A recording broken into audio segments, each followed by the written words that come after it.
Welcome to another installment of Advanced Training for the Saints, and today we're going to take a look at some pretty advanced training. Okay, today we're going to talk about the Millennium because there seems to be two major interpretations to the Millennium these days, and it seems like we're getting pretty close. Well, the Millennium is that 1,000-year period between Christ's so-called first return and second and final return. Although the first and second return is arguable, some prefer to look at Christ first appearing at creation, followed by other examples such as the garden, the angel talking to Joshua, of course his birth, and appearances to the apostles. But in this context, today, the last day appearances of Christ, this is an acceptable term, the first and second appearance, or we can break that down, and the first and second final battles here on earth.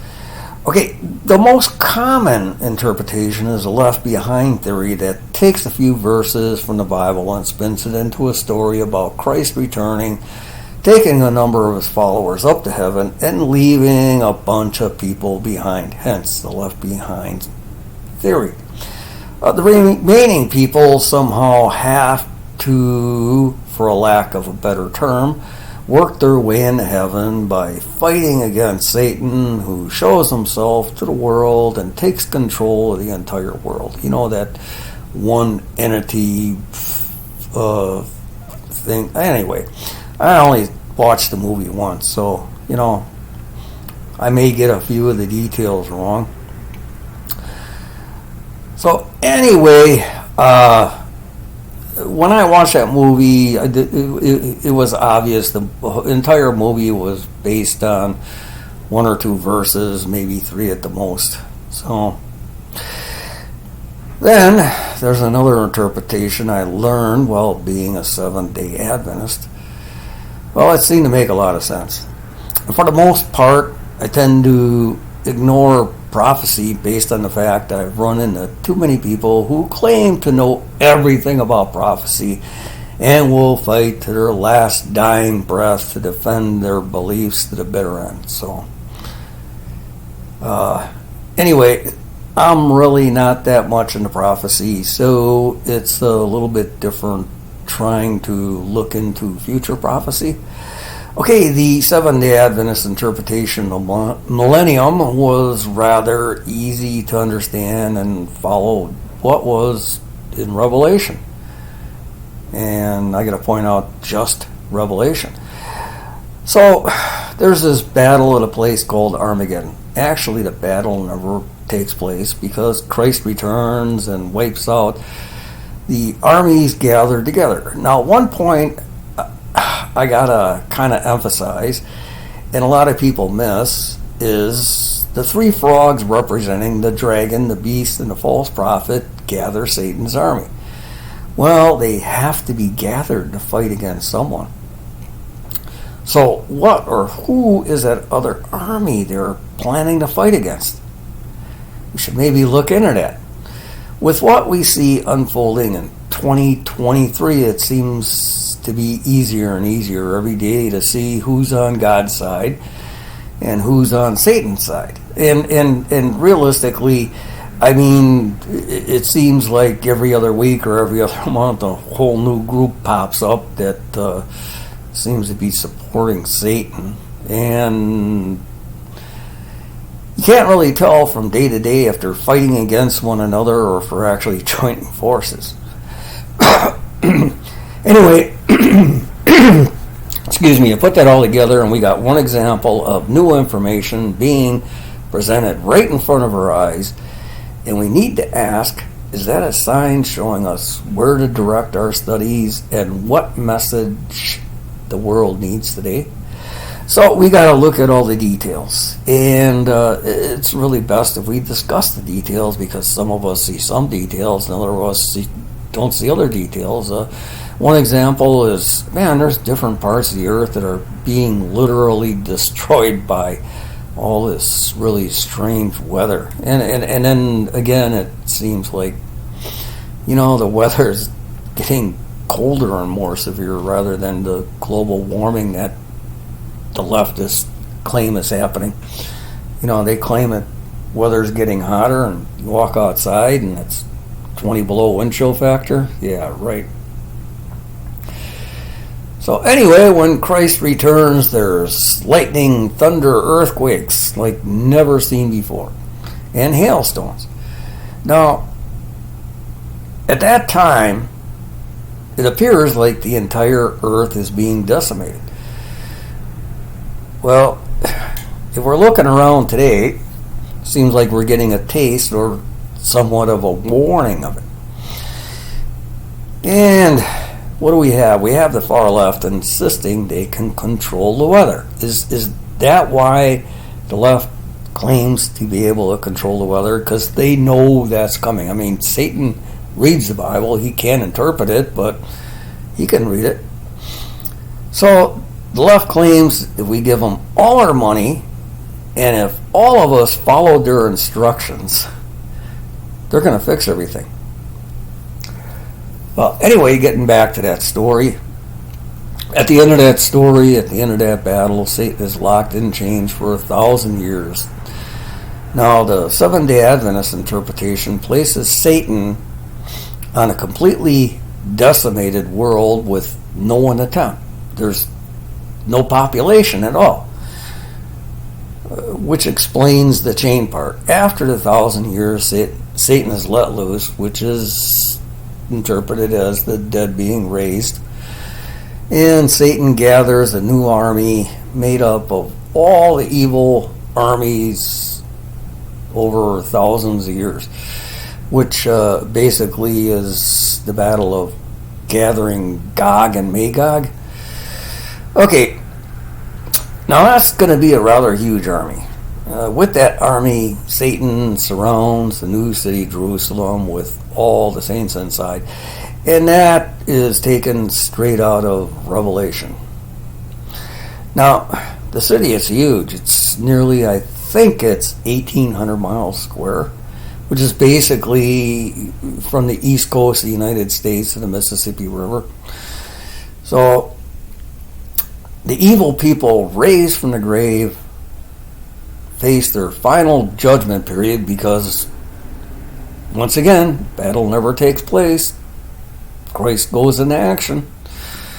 And they face their judgment because their names are not written in the book of life, but they're written in another book. So that is the final phase of the judgment period. And after they're judged, they're cast into the lake of fire along with Satan. Sin is gone from the earth forever, purified by fire. Now, there's a few issues with the left behind theory that I never agreed with. They tend to blend the first battle of Armageddon with the second battle of Gog and Magog into one battle. I don't know why. According to John, those are two separate battles in two different times. One before the 1,000-year period and one after. Now, after that first battle, the beast and the false prophet are thrown into the lake of fire. And we get that right out of Revelation. I'm going to read chapter 19, verse 20. And the beast was prepared, and with him the false prophet, who did mighty miracles on behalf of the beast, miracles that deceived all who accepted the mark of the beast and who worship the statue. Both the beast and the false prophet were thrown alive into the fiery lake of burning sulfur. Their entire army was killed by the sharp sword that came from the mouth of the one riding the white horse. And the vultures all gorged themselves in the dead bodies.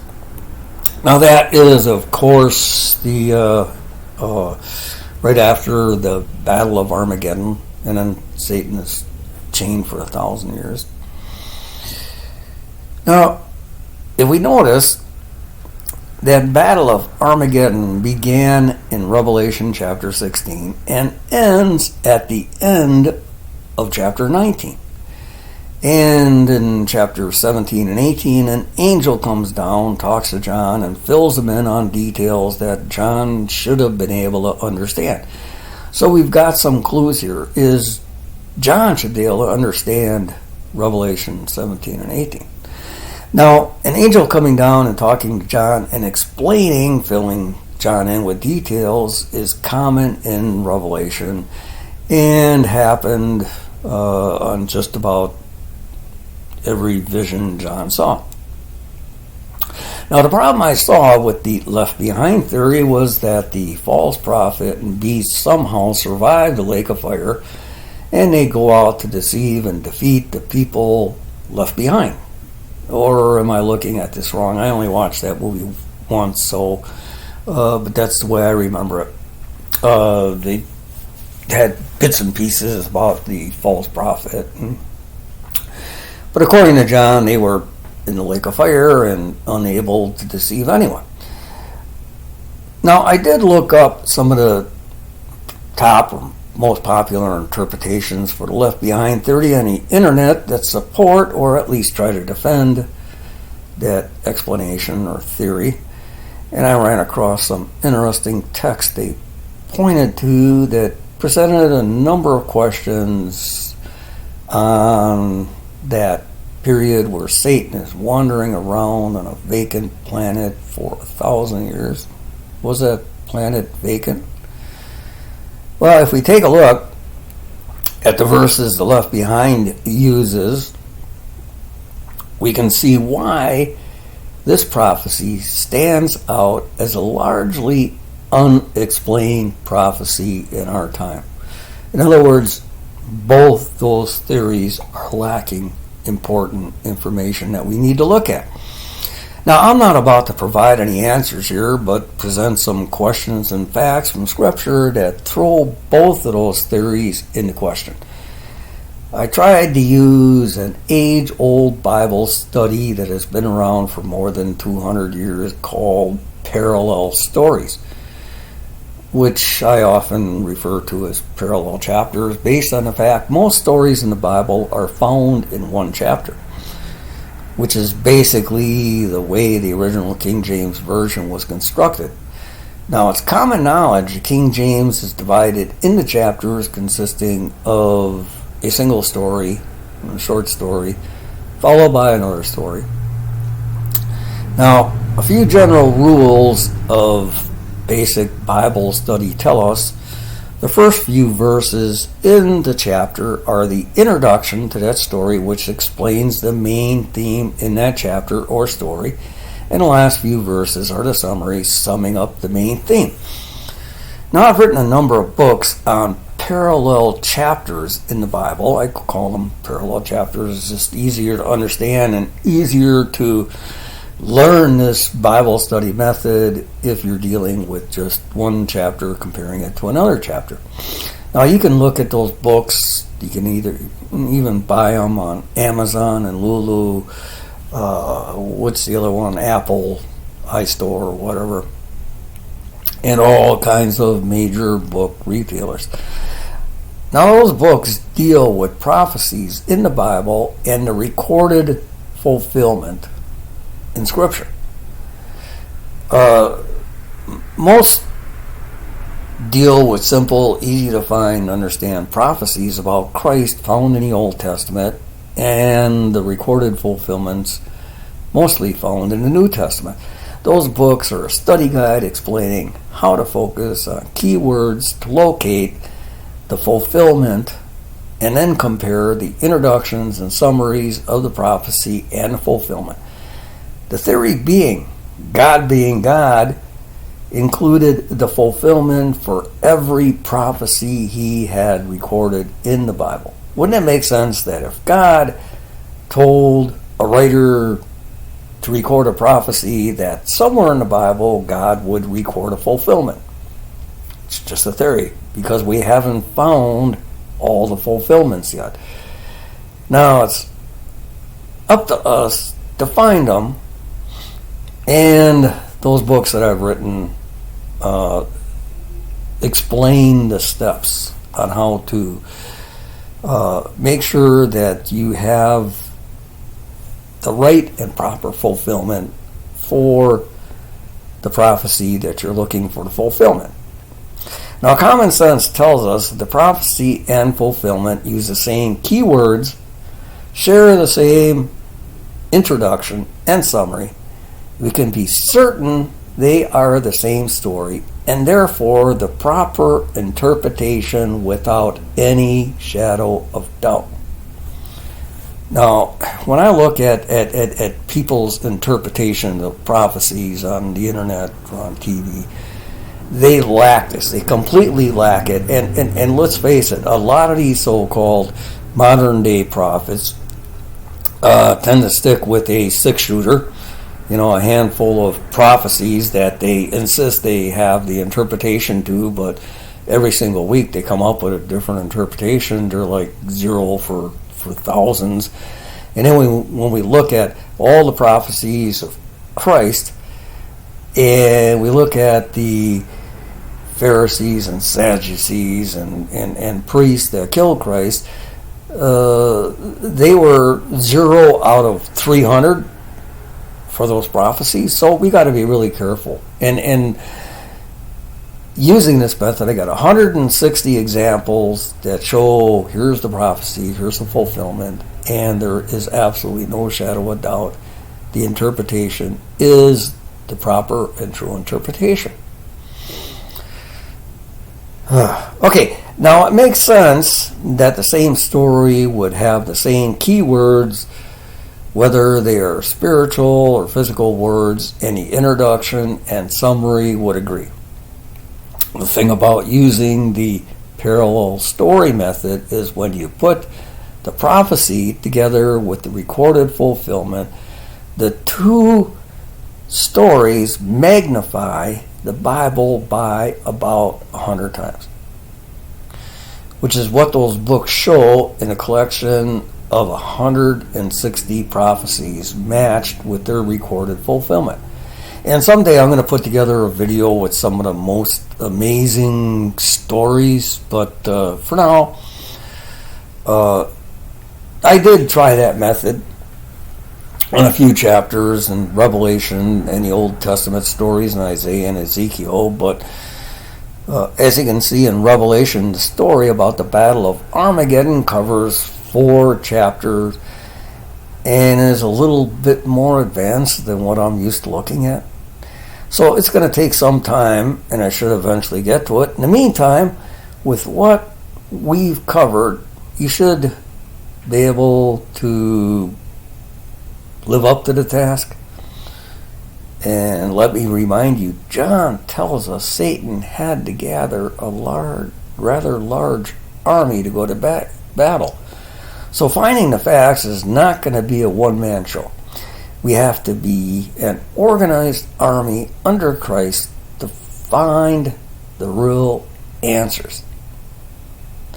So before we take a look at some of the verses that I was looking at, let's leave some comments, and if we got enough people, even just a couple of us that want to take Bible study seriously and learn from one another and start putting our ideas together, leave a comment and I'll just start up a whole new website.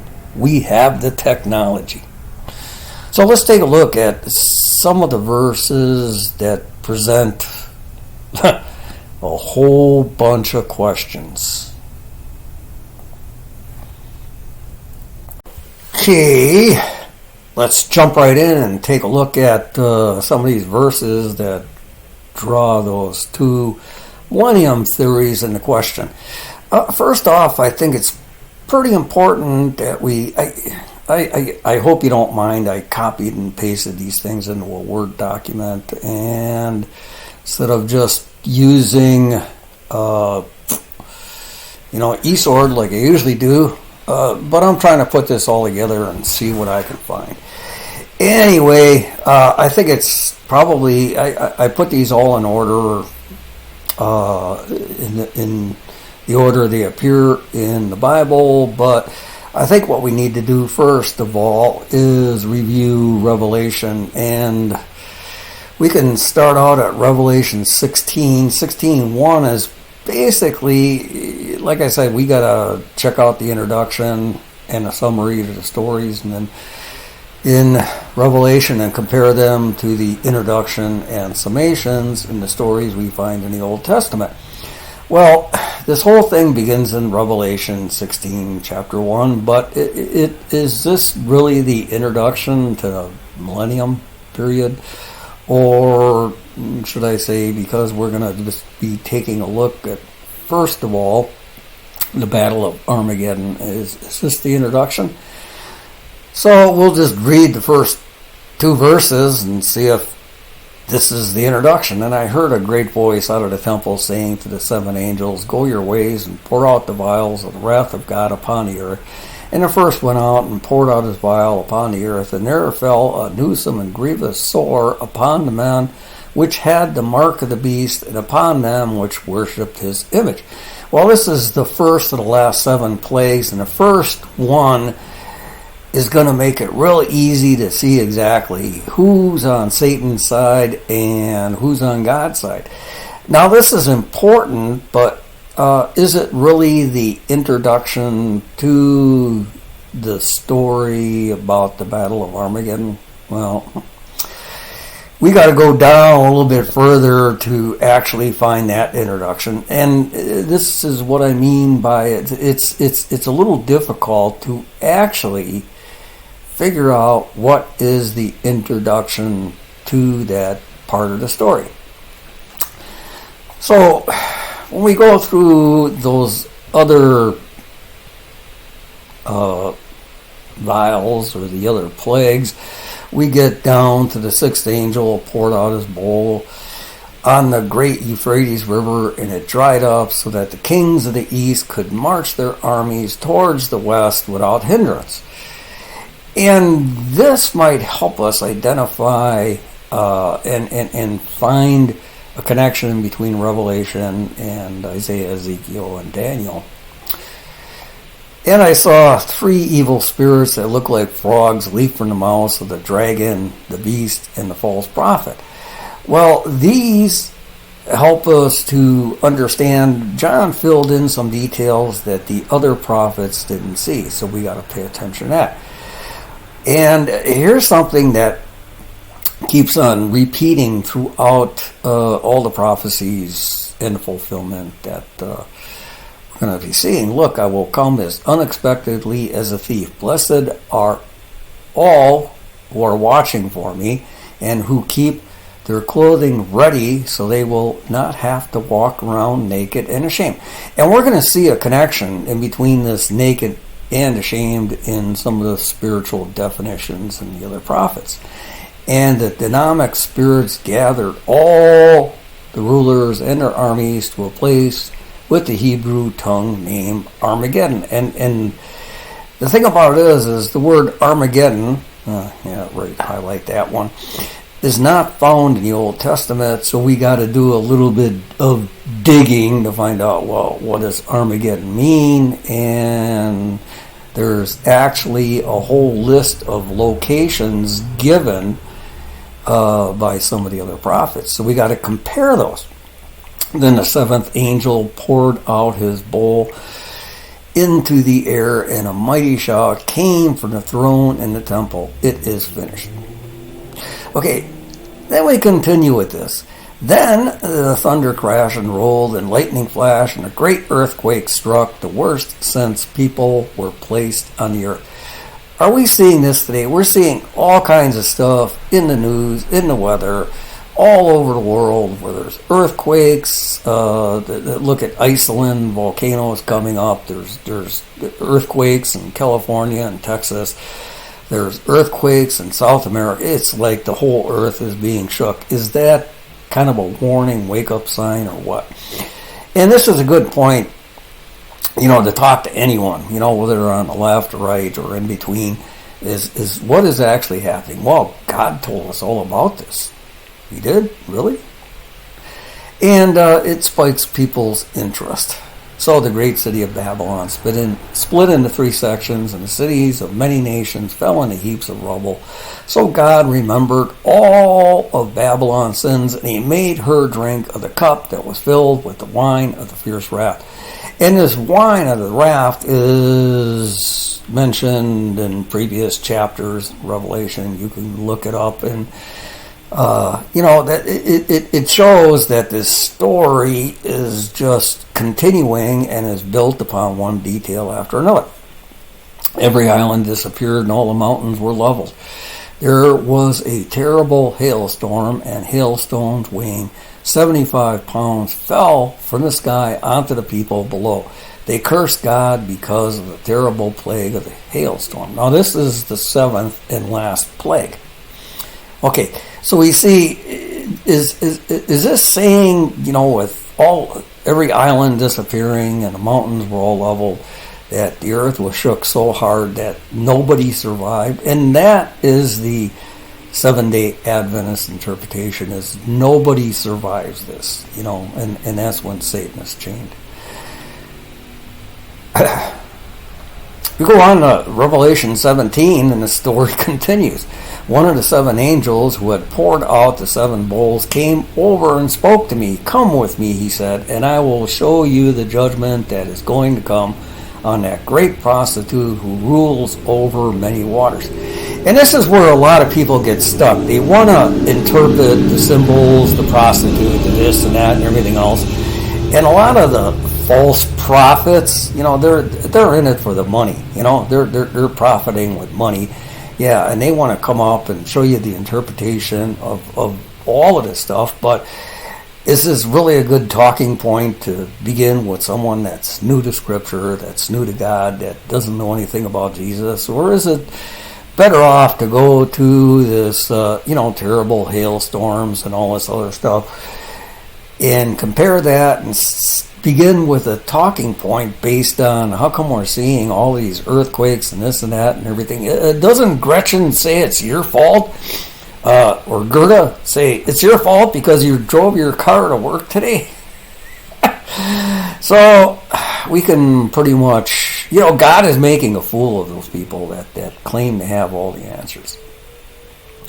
And then when we go down to Revelation 19, we see some more information. I'm just covering a brief explanation of Revelation, because once we start looking at the other prophets, we can start making and showing where there's connections between John's Revelation and Isaiah, Ezekiel, and Daniel, and there's probably a few more.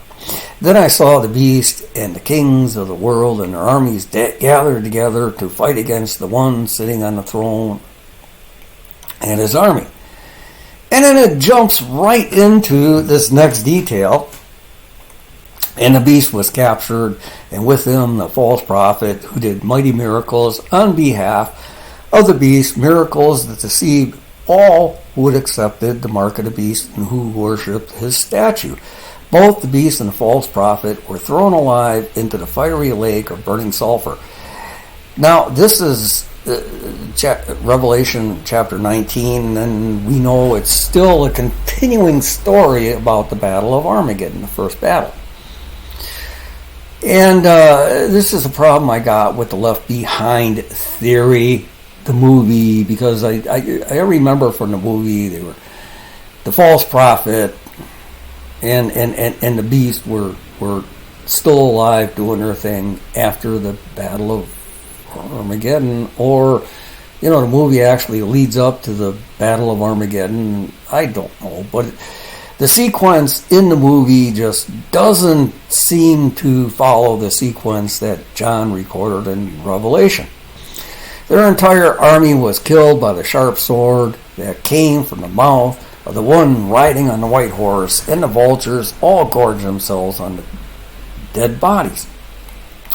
And this is pretty important because this same theme, even with the vultures and all this other stuff, is mentioned, and additional details are given by Isaiah and especially Ezekiel. So we come to the end of Revelation. Then I saw an angel coming down from heaven with the key to the bottomless pit and a heavy chain in his hand. Oh, okay, this is the part about Satan being chained. He seized the dragon, the old serpent, who is the devil, Satan, and bound him in chains for 1,000 years. And here we go. We got the dragon, and it clearly points out the Bible says the dragon is a serpent, it's the devil, it's Satan. So you can see this repetition, and the Bible repeats itself to draw attention to details, and the Bible just supplied the interpretation of the dragon for us. So there should be no doubt. Okay, when 1,000 years came to an end, Satan will be let out of his prison, and he will go out to deceive the nations called Gog and Magog. So Gog and Magog, according to John, is basically deceived, and the devil himself gets to work on all these things.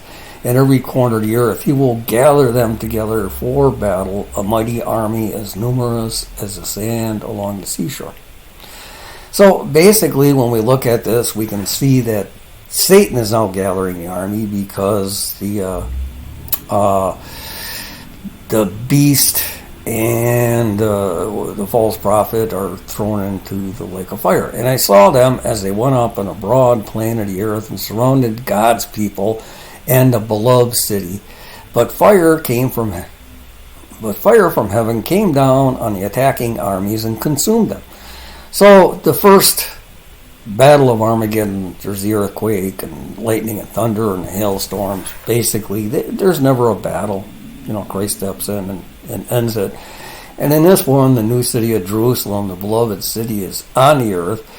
And Satan gathers his army around him. And there's never a battle because this time fire from heaven comes down and consumes them.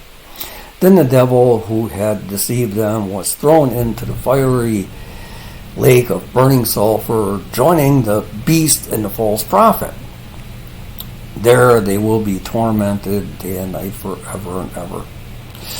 And as we get into Revelation 21, it's getting to the end of Revelation, saw a new heaven and a new earth, for the old earth had disappeared and the sea was also gone. And this is important too because of the fact that it's mentioned by the other prophets. And I saw the holy city, New Jerusalem, coming down from God out of heaven like a bride beautifully dressed in for her husband.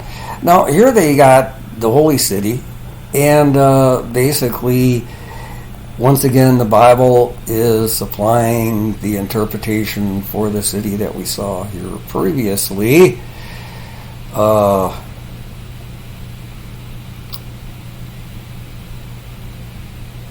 Which was called a beloved city up here. So basically, once again, the Bible is supplying the interpretation. You just have to look for it. You look for, the same words, the repeated words, city, city. And that city is what John refers to as the New Jerusalem. So there's all these interpretations of what part does Jerusalem play in the end days? Well, it's not really if we look at what John recorded, it's not the physical city Jerusalem. It's not the Jerusalem that's fighting Hamas and Iran or Iraq or whoever they're fighting today. It's the new city Jerusalem that comes down from heaven. It's the bride of Christ, like a bride beautifully dressed for her husband. And I heard a shout from the throne saying, "Look, God's home is among his people. He will live with them." And we see this basically repeated, I think it's by Ezekiel. We're going to go over that in a moment. But I looked at Armageddon and tried looking it up and didn't find a whole lot. You don't find a whole lot just by looking at Armageddon, G717, and the Hebrew origin. You got to look at these links. Okay, so Armageddon is a mountain or range of mountains. Okay, so you got to look at this and start putting it together. You look at the other one, unused root, meaning to loom up, or a mountain. And we get into a little bit more. But as we get into these, and they keep on linking deeper and deeper, the deeper we get, it means to crowd, also to gash. Okay, so we've got this gathering going on here. So Armageddon by itself means to gash, and it's been interpreted to assemble souls by truth, gather together. And when we see this dash here, this is more or less an interpretation that the people that came up with Strong's put in there. So we got to consider the source. Okay, but as we dig a little bit deeper, the actual prime root or primitive root in this case means to dig. Okay. But we're gonna see that, because when we get into Ezekiel chapter 39, we see shall they bury? So we got this dig and we got bury. So we can see there's a connection behind them. And as you can see, I tried looking at these deeper and deeper, but once we start getting into the root meanings, we see, sepulcher, dash a burying place, sepulcher. So there's a definite connection between the spiritual words used by John and the spiritual words used, of course, in Hebrew by Ezekiel. And I didn't really see anything else worth mentioning over there, but let's jump right up, and we're going to take a look at these in the order they appear in the Old Testament. The first one I looked at is Isaiah 66:16. We're just going to take a look at one verse out of here, go back, read the entire chapter. The Lord will punish the world by fire and by his sword. Now when we see the fire came down in what? The first battle or a second battle? The second battle. So this is kind of pointing us towards the second battle when Satan gathers all the army. He will judge the earth, and many will be killed by his sword, or will be killed by him. Okay, so when we're seeing this judge part here, we see the same thing after that second battle of Gog and Magog. The earth is judged, and the evil people are tossed into the lake of fire. So when we get a little bit further into Isaiah 66, we see some interesting things. And they shall go forth and look upon the carcasses of men that have transgressed against me, for their worm shall not die, neither shall their fire be quenched, and they shall be abhorring unto all flesh. Now when we see this, we don't know who they actually is. We've got to kind of look at who they are. But if we look at the previous verse, we can see that it shall come to pass from one new moon to another, and from one Sabbath to another, all flesh will come to worship before me, says the Lord. Now, when we look at it, and we look for little keys here, when it says all flesh, what is that telling you? All flesh. That means, this is a time we can kind of place this at a time when after the second battle, where the fire comes down and they're all thrown in the lake of fire and everything else. And when we look at another interpretation of this, we might, it's not bad to compare other interpretations. And as they go out, they will see the dead bodies of those who have rebelled against me, for the worms that devour them shall never die, and the fire that burns them will never go out. All who pass by will view them with utter horror. So, who's them again? Is that the people in the new city, Jerusalem, that Satan tried to attack? It's, we got to put in not only the right timing, but the right groups of people. And this worms is rather bizarre. I mean, are there worms that can survive the lake of fire? I don't really know. But, that's another thing to look up. See if there's a spiritual meaning behind that Hebrew word. Let's jump on over to Ezekiel, and one thing I want to do is kind of look at the beginning of Ezekiel, the actual introduction to the book. On July 31st of my 13th year, while I was with the Judean exiles outside of Kabar River in Babylon, the heavens were open and I saw visions of God.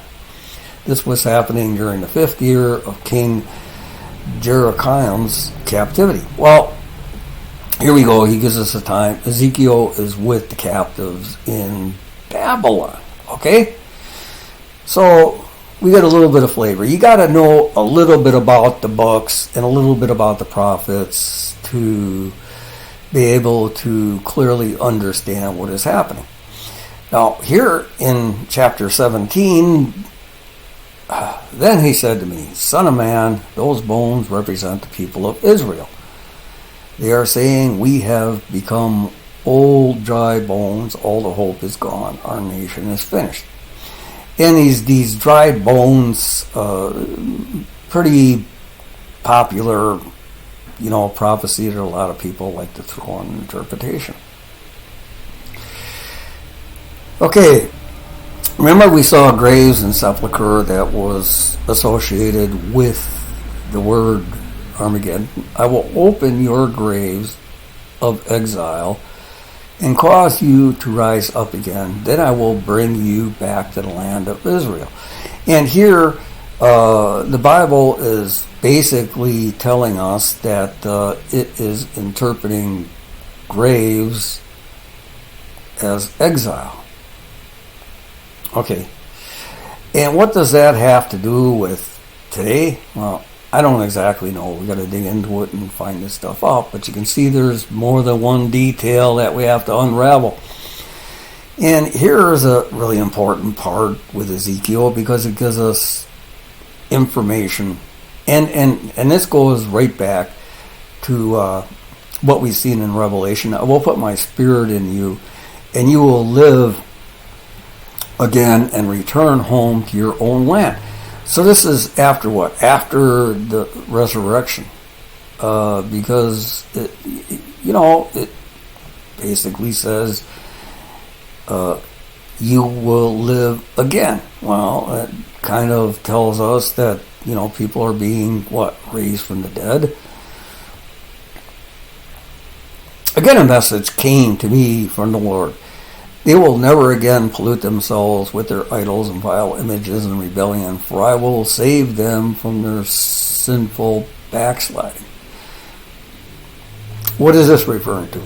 Well, forgiving power of Christ. I will cleanse them, then they will truly be my people, and I will be their God. All right, so you can see how you can quickly make connections to other details, other symbols, other stories in the Bible. My servant David will be their king, and they will have only one shepherd. They will obey my regulations and be careful to keep my decrees. So this is placing us pretty much referring to the people inside the new city Jerusalem that Satan tries to attack. So these little clues help us to place Ezekiel 37 with exactly what part of the story, what story it's relating to in Revelation. And when we put them together, we can see how one prophet adds details to another prophet's story. They and their children and their grandchildren after them will live forever, generation after generation, and my servant David will be their prince forever. Now, of course, we saw that at the end of Revelation, basically the same terminology, the same thought, the same idea. And when we see this, it helps us to put these stories together, piece them together properly. I will put my temple among them forever. I will make my home among them, and I will be their God, and they will be my people. So if you take this, copied and pasted it, and put it together with Revelation about the new city, Jerusalem, we should be able to see how the details are enhanced or added or revealed. And we know that, they were talking about pretty much in the last days when this stuff is supposed to be more understandable and easier to see. And when my temple is among them forever, the nations will know that I am the Lord who makes Israel holy. Now, this is a theme that constantly repeats between these prophets, between Isaiah, Ezekiel, Daniel, and of course John. So this is like, it repeats so many times, and we look for repetition because the author repeats things to draw attention to them. And this is really, obviously we know this is the main message we got to get out to the world, but how do we get it out? Okay, then when we get into Ezekiel 38, it says, this is another message that came to me from the Lord.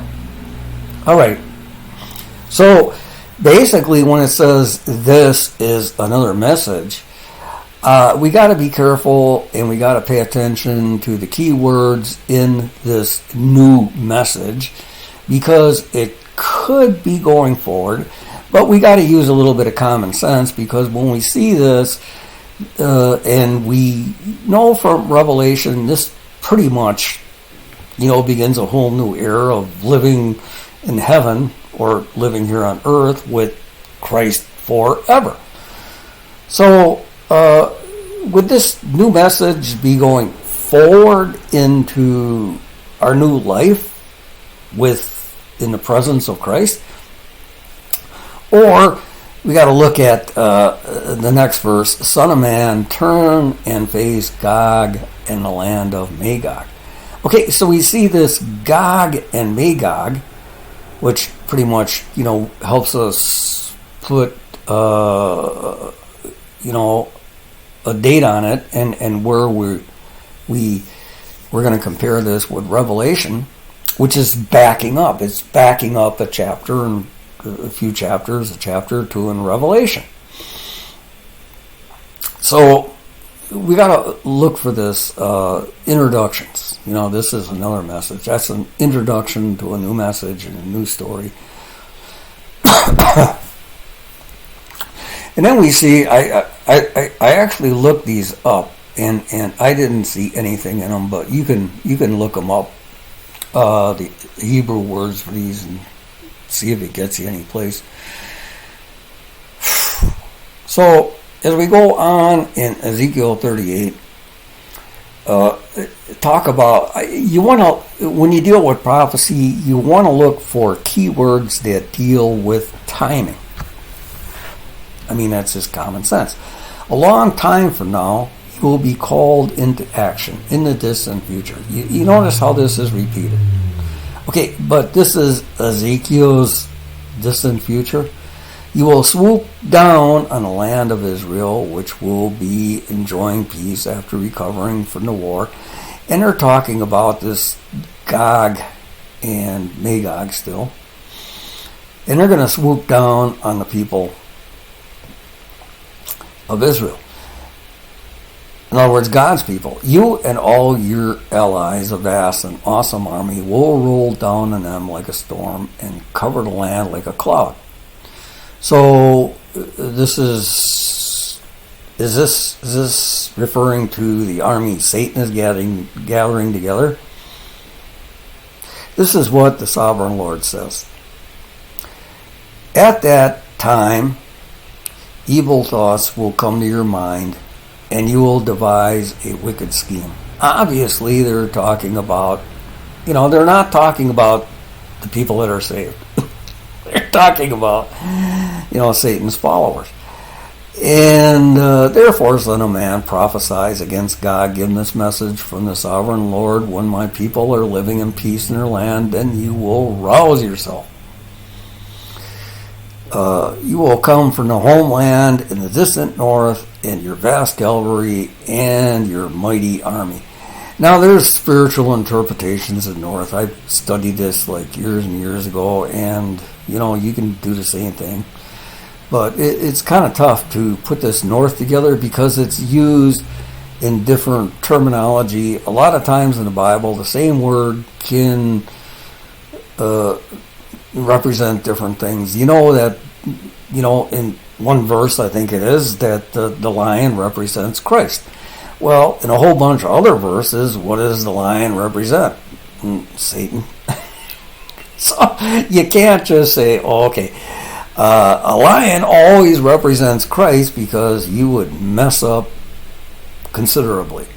So you can't really say throughout the entire Bible the north represents this, but you have to allow the Bible to interpret the symbol in the story itself. Important lesson. And you will attack my people Israel, covering their land like a cloud. At that time, in the distant future, and this is repeated again, I will bring you against my land as everyone watches, and my holiness will be displayed by what happens to you.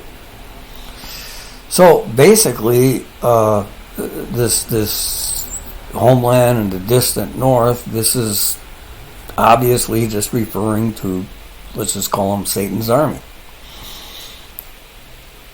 Or God. Okay, so they're taking the same general meaning, the different symbols are being used here. God, distant north, their homeland, and being applied to the story. Then all the nations will know that I am the Lord. Well, what do they mean by then all the nations? All the nations of the earth as we know it today, or as Ezekiel knew it, but we have to look at, these nations are just basically defining all the people and all the armies that Satan gathers together. Plain, simple. Stick to the simple interpretation until something more dramatic and more definitive is interpreted by the Bible. So we're going to jump down a couple of verses here. I will summon the sword against you. And this sword is basically pointed out in Revelation. You and all the hills of Israel, says the sovereign Lord, your men will turn their swords against each other. And this is actually pretty cool, and I should have, bring this in a little bit better.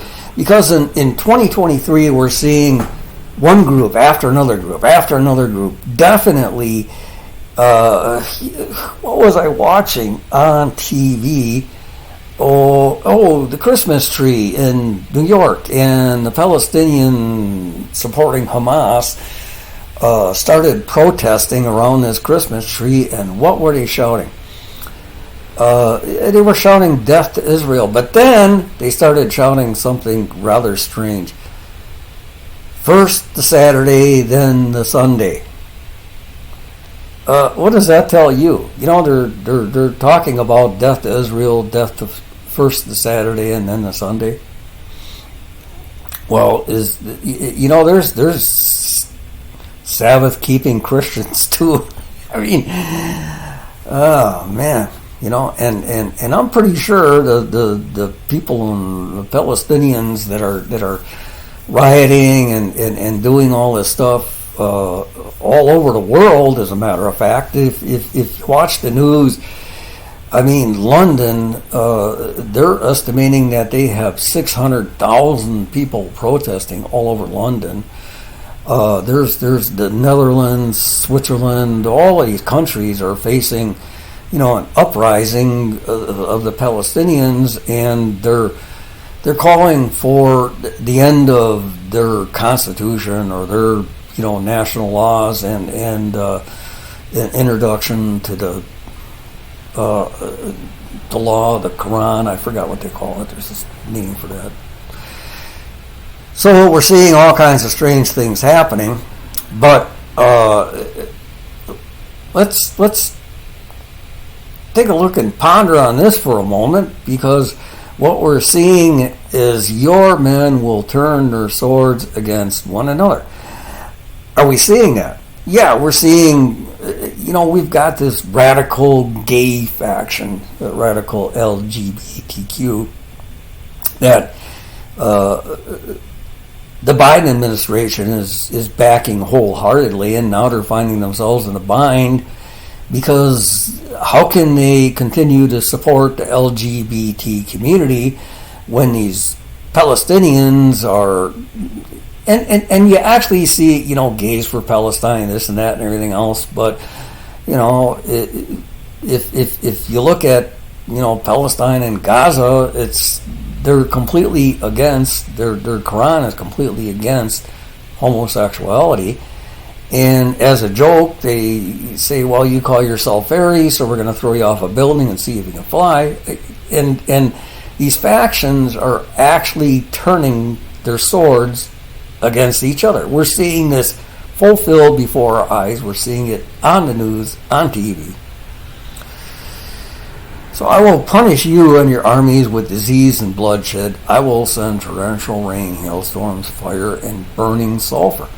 So once again, we're getting into key words here and key phrases that'll help us link this to verses in Revelation, put it together, and get a better view of the entire story. In this way, I will show my greatness and holiness, and I will make myself known to all nations of the world. Then they will know that I am the Lord. Right here, I'm going to kind of separate this out, and hopefully you're going to pay attention to this, because within these prophecies, we're given a message. The Lord, or let's say us, God's army plays a part in this, will show God's greatness and holiness. And I will make myself known to all the nations of the world. When I see this, when I will make, it kind of sounds like God is not expecting a whole lot of help from us. So, we got to get on the ball. So, Son of Man, prophesies against God. And when we see this is basically introducing another part of the story. So when we see this, you just got to be aware that it may be moving forward and it may be moving back. It might be adding details to the previous chapter, or it might be moving back to get us into an introduction of why this happened. Give him this message from the sovereign Lord. So let's just look at a couple of key points. You and your army and your allies will all die on the mountains. I will feed you to the vultures and wild animals. When did this happen? After the Battle of Armageddon, or the first battle in Revelation. So basically you can see how Ezekiel kind of moves around from the final battle back into leading into how did it get into the final battle, and then he goes back into Armageddon again. So this is what I mean by it's a little tough to just follow Ezekiel in sequence, but we have John's revelation that is in sequence. If we follow the sequence of John's revelation, we can pull out these different parts of these stories in Ezekiel and put them into the proper order. Okay? And I will and you will fall in the open fields where I have spoken, says the sovereign Lord. And I will rain down fire on Magog and on all your allies.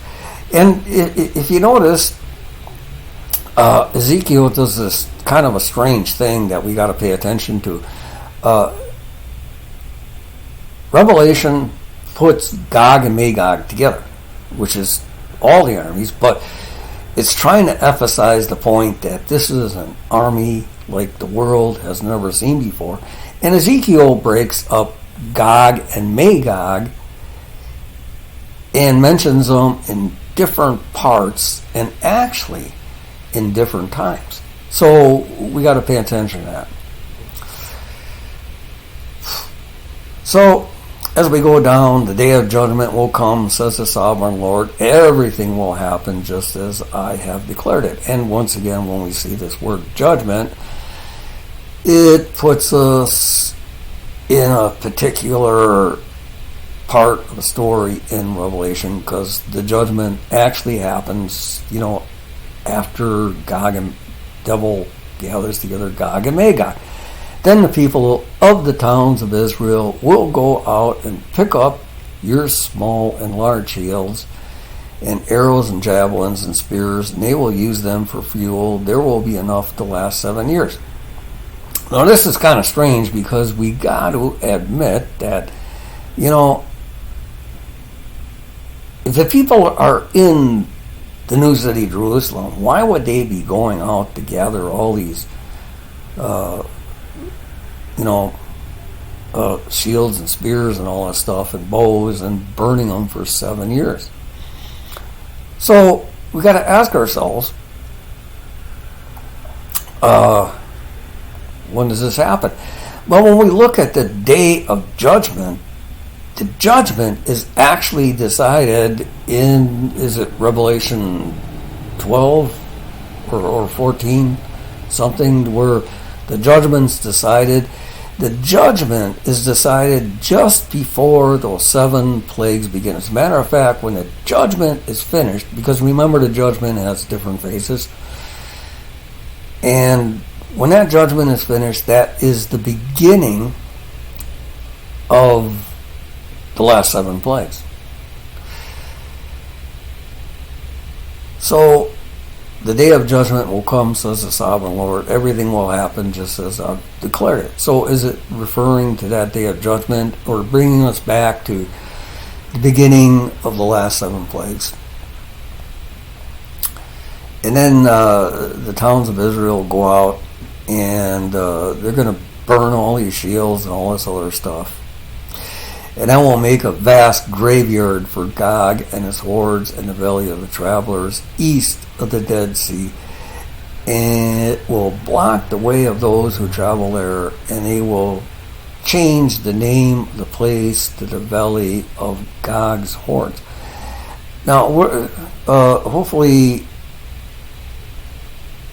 I looked up cities. I looked up valley, and valley, I'm pretty much sure, brings us right back to the grave. So there's a lot of spiritual words that we got to look up. And then I looked up Valley of Travelers, and what's the other one? Valley of Gog's Hordes. And I looked these up, but I didn't really find anything substantial in them. And it will take 7 months for the people of Israel to bury the bodies and cleanse the land. Well, okay, here's where the question comes up.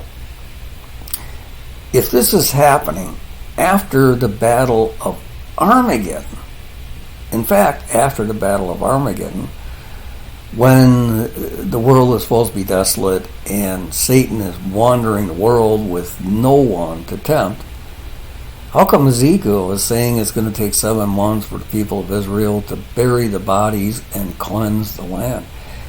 According to Ezekiel, there is something happening in this world, and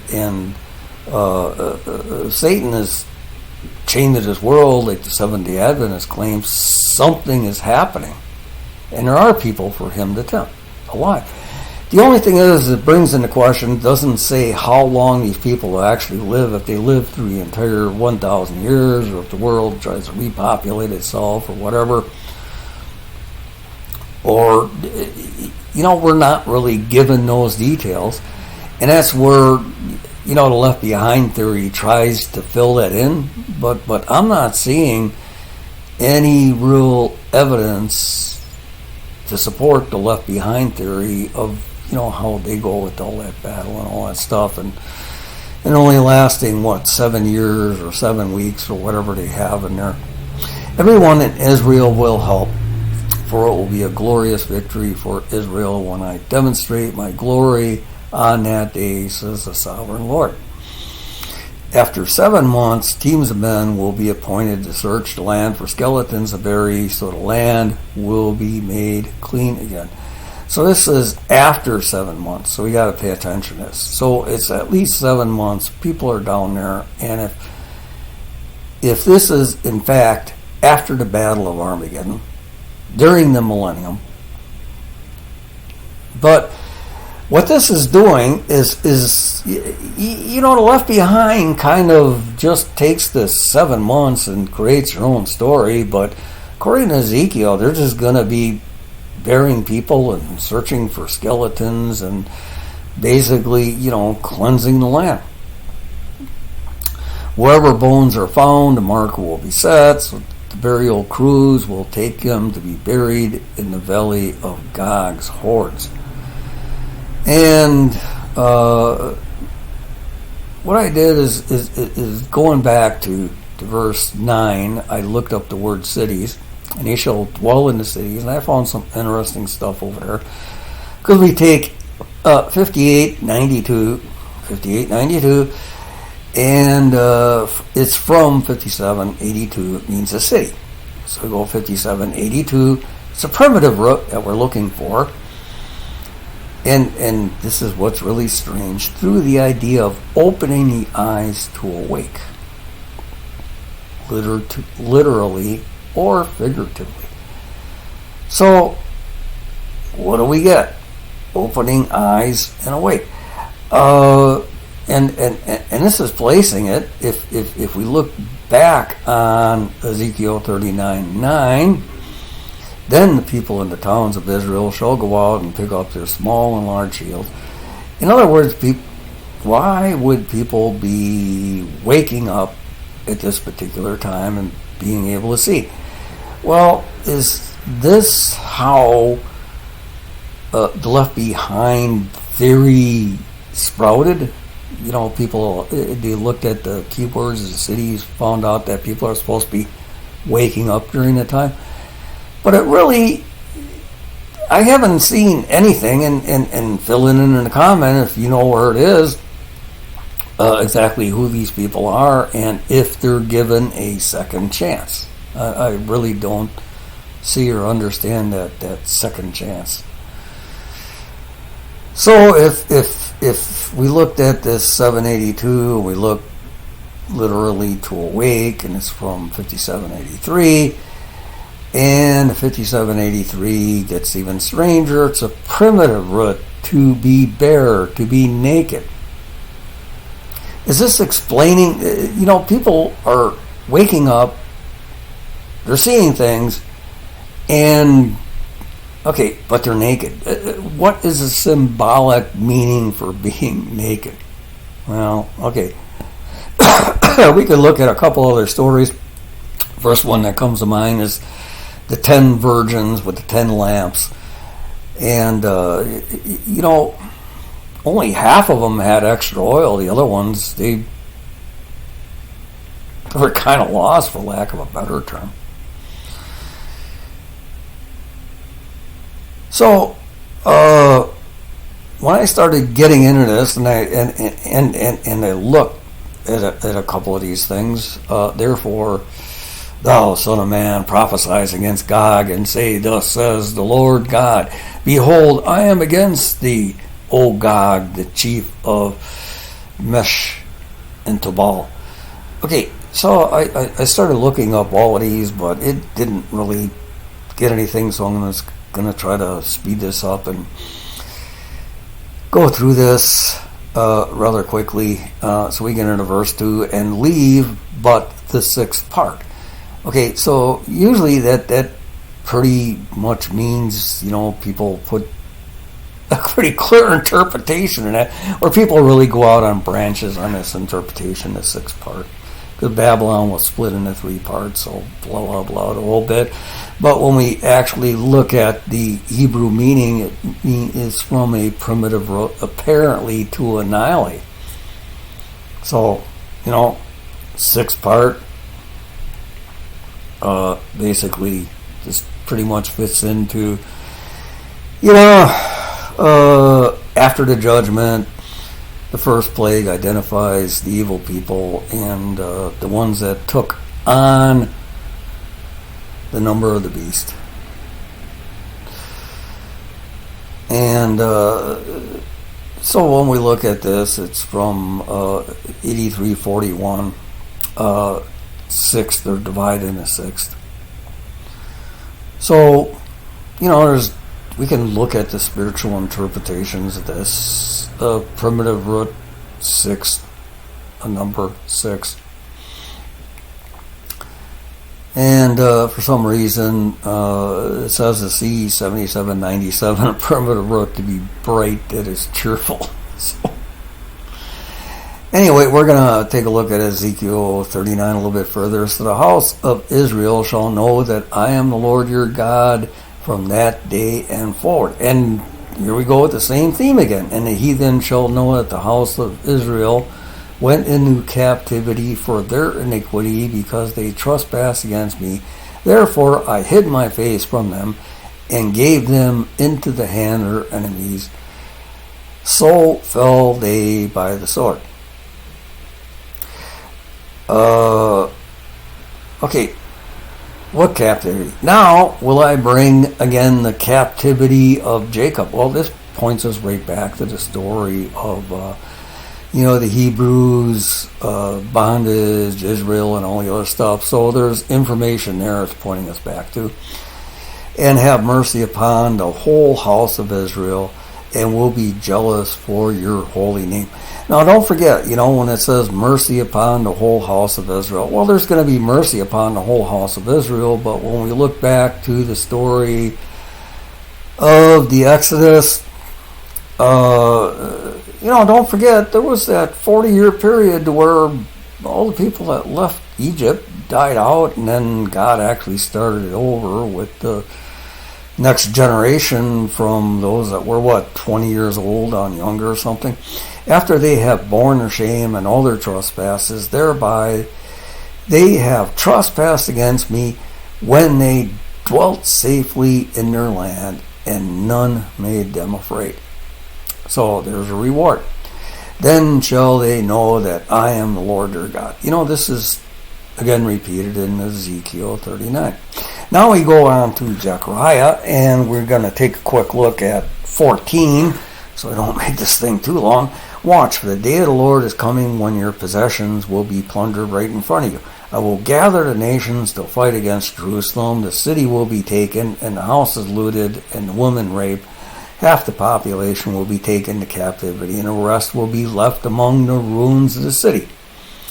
So, basically, when we look at Ezekiel, is this referring to the Roman occupation or whatever? We know that this is past the time when Egypt plundered Jerusalem and Babylon and everything else. So it could be pointing to Rome or something in the future. Then the Lord will go out to fight against those nations as he fought in past times. So it goes on, as standing on the foot of olives, and the olives will split apart, making a wide valley to the east. Half the mountain will move. So, people look at this and come up with a whole bunch of different interpretations. On that day, the sources of light will no longer shine. Yet there will be continuous day. Only the Lord knows how this can happen. There will be no normal day or night. For evening time, it will still be light. Now, we see the same thing happening in John Revelation after the devil and his whole army are tossed in the lake of fire. On that day, life-giving waters will flow out from Jerusalem, half towards the Dead Sea and half towards the Mediterranean, flowing continuously in both summer and winter, and the Lord will be king over all the earth. And on that day there will be one Lord, his name shall be worshipped. So we can see this is pretty much pointing towards the section in John's Revelation to where after the new city, Jerusalem, comes down, and after the devil and his army all tossed in the lake of fire. And the Lord will send a plague. And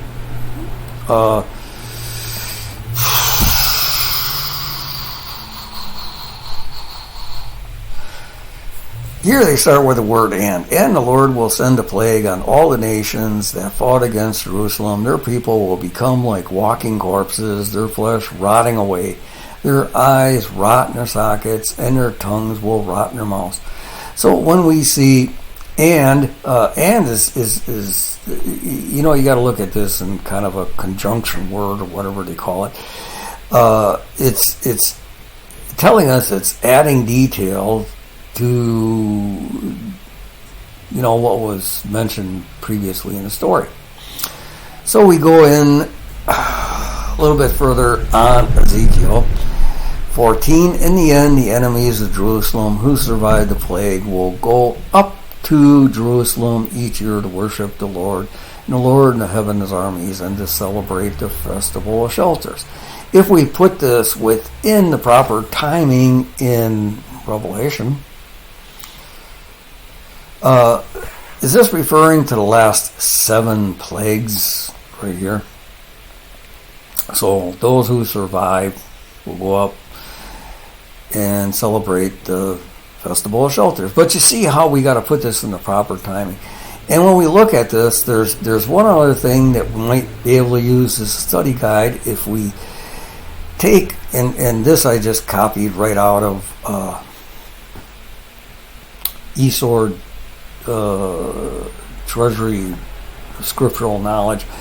It's basically like a study guide from a Bible chain reference. So we can look up and see if any of these other stories add any other information to it. And it, but look at this. It goes from Revelation 9 to 16 to 17 and 18. So it wants to kind of put this into the context of the battle between the Battle of Armageddon, or at the Battle of Armageddon.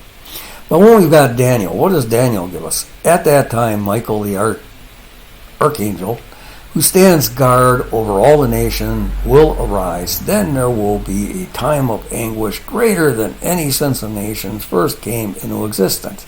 But at that time, every one of your people whose name is written in the book will be rescued. And this, of course, is the book of life. And we see this also mentioned in Revelation. So it helps put this story and line it up with the timing in Revelation.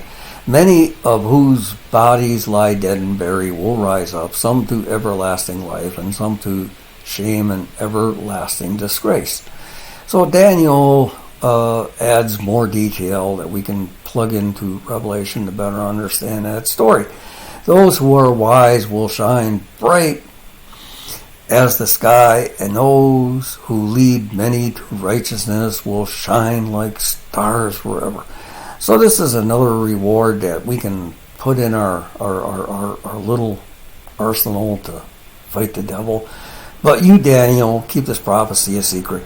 Seal up the book until the end of time. Many will rush here and there, and knowledge will increase.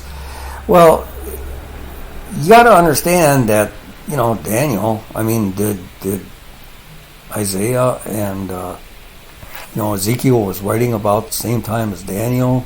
Isaiah was writing before Daniel. And what about Zechariah? When did he write? So we got to dig in, find out when all of these things. But John was definitely after Daniel. And John added all kinds of details for us to study. But he said, "Go now, Daniel, for what I have said is kept secret and sealed until the time of the end." But if we actually look at Revelation, John makes reference to the time of the end. And in some references, even Jesus in his prophecies and everything else calls his time the time of the end.